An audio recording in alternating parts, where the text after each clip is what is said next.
Our programs around the world, international corporations, are modifying our weather all the time, and they're modifying it in ways that cover thousands and thousands of square miles.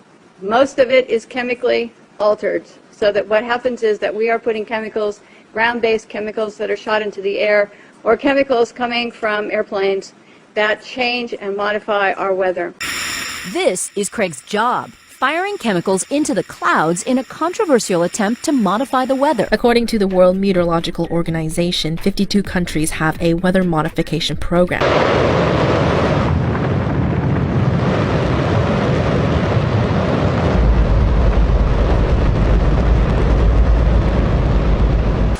It's raining!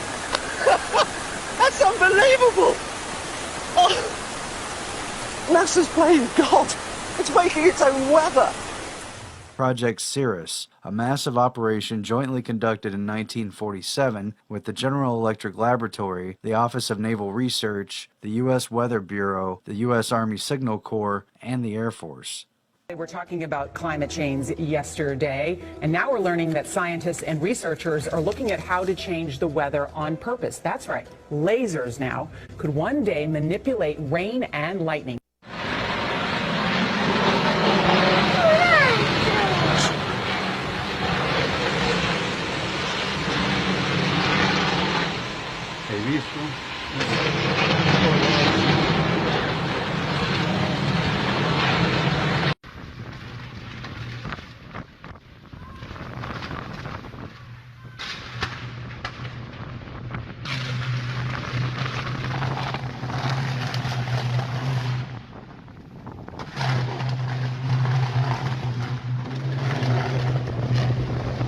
This facility was built by the Air Force about 20 years ago to study the ionosphere, to do active experiments in the ionosphere. The ionosphere is a layer that surrounds the Earth at about 100 kilometers up to maybe 2,000 kilometers. It's important for a lot of things like satellite communication. Any kind of radio signals that pass through the ionosphere are affected by the ionosphere. Each of these trailers you see around me have transmitters in them. The transmitters feed power from the main building over there up into these dipole antennas. And basically there are 180 antennas radiating high-frequency waves up in the ionosphere. It's a big ham radio, a big HF radio, the biggest in the world. Fundamentally what this is about is taking the ionosphere at 100 kilometers up and turning it into a laboratory. We can do experiments. We can create bubbles, we can heat small sections, we can create waves, we can excite plasma resonances and do a lot of experiments. We can transmit signals all around the world. We can study effects of the ionosphere. It basically makes the ionosphere a laboratory, and we can do experiments that no one else can do. It's a laboratory without walls. They are the ones that are doing this kind of nonsense, so really they want to blame humanity, but the establishment are the ones that are doing it. So Dr. Agnew experienced the power of ELF waves firsthand back in the 1980s. He was hired by an energy company to locate oil and gas using the same kind of ELF waves at much lower frequencies to carry out his search. It's a process called Earth tomography.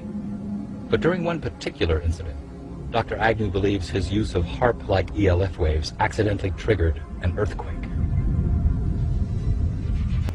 If 3.6 million watts of ELF waves were purposely or accidentally aimed at an already unstable fault line, it could, according to Dr. Agnew, cause a tremendous earthquake.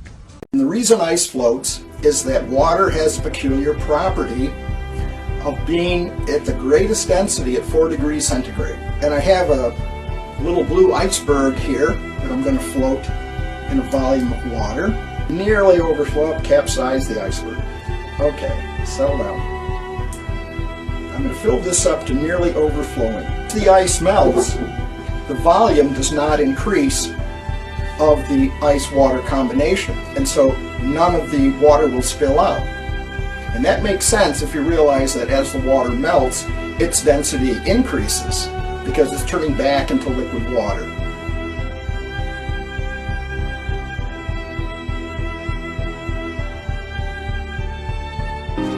Okay, so here the ice is gone and we've got no spillage whatsoever. Companies are destroying, places like Congo just for the sake of getting the mineral that is used for cell phones and electronics. So really the establishment, the companies are destroying this world. So that's really who is doing all this kind of thing. So again, do not be fooled. Okay, this is exactly what they are doing, but they like to blame humanity as if humanity is the problem. But we are not the problem. It is the establishment, the Illuminati, Jesuit, Khazarian, Zionists, whatever you want to call them. They are the ones that are causing the problem. They are the true cancer in this world, this new world order system that is coming. We know that they use the Hegelian dialectic of thesis, antithesis, and solution to bring about their desired changes upon society in ways which would seem natural and without suspicion to the ignorant and unobservant eye. In 1968, the Club of Rome met at Rockefeller's private estate in Bellagio, Italy. This think tank's job was to invent a crisis which would have a programmed response, to which they would then offer their pre-planned and long-awaited solution. This is how they bring order out of chaos, or as they love to call it, ordo ab chaos. Their purpose was to find a way to unite humanity in a common cause, and the catalyst for this unity would need to be an artificially created disaster of global scope and with global consequences. They came up with the idea of climate change. The Club of Rome claimed, "We are facing an imminent, catastrophic, ecological collapse, and our only hope is to transform humanity into a global interdependent, sustainable society based on respect and reverence for the earth." They believe humanity is the cancer, and in order to heal, Earth needs to purge herself of this disease. Overpopulation is said to be the cause of all Earth's current ills and woes. On 22nd of April 1970, Earth Day was first celebrated, harnessing the anti-war, anti-authoritarian, and anti-religious feelings of the Vietnam protesters and redirecting their rage and energy into a new cause to fight for, a new enemy to stand against, and a new religion to believe in, that of Mother Earth. In 1972, the Club of Rome published Limits to Growth, the Plan for Sustainable Development and the Remedy for Overpopulation. Voluntary sterilization, abortion, and euthanasia are culling means they hope people will, through re-education and brainwashing, choose for themselves. Vaccinations, weather modification, 5G and frequency technologies are a part of this hidden, nefarious plan of silent weapons warfare on the people of this earth. People will be moved from rural areas to large, smart cities for the sake of better control and monitoring. Urban life will be sold as green and eco-friendly, and fires and droughts and hurricanes will force people to make this move voluntarily. Morris Strong and Mikhail Gorbachev, both co-authors of the Earth Charter and Agenda 21, have called for the collapse of industrialized society and the end of national sovereignty. Gorbachev stated, "My hope is that this charter will be a kind of 10 commandments." The Georgia Guidestones are just what he was talking about. Built in 1979 on a hill in Alberton, Georgia, they were commissioned and paid for by an anonymous donor who used the pseudonym R.C. Christian. They are 21-meter tall granite stone slabs with guides or commandments written on them in 8 different languages. They call for a new world order and a new world religion. Their prevailing theme is unity against climate destruction and the need to reduce the world population to 500 million people. Pope Francis has lent his hand to this fight. In his Save the Earth letter, he wrote that the earth, our sister, our mother, is in a crisis because of our harm to her, inflicted through our greed, materialism, and consumerism.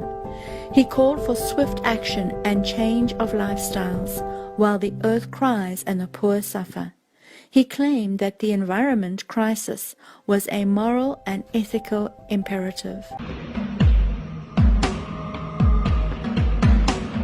This know also, that in the last days perilous times shall come. For men shall be lovers of their own selves, covetous, boasters, proud, blasphemers, disobedient to parents, unthankful, unholy, without natural affection, truce breakers, false accusers, incontinent, fierce, despisers of those that are good, traitors, heady, high-minded, lovers of pleasures more than lovers of God, having a form of godliness, but denying the power thereof.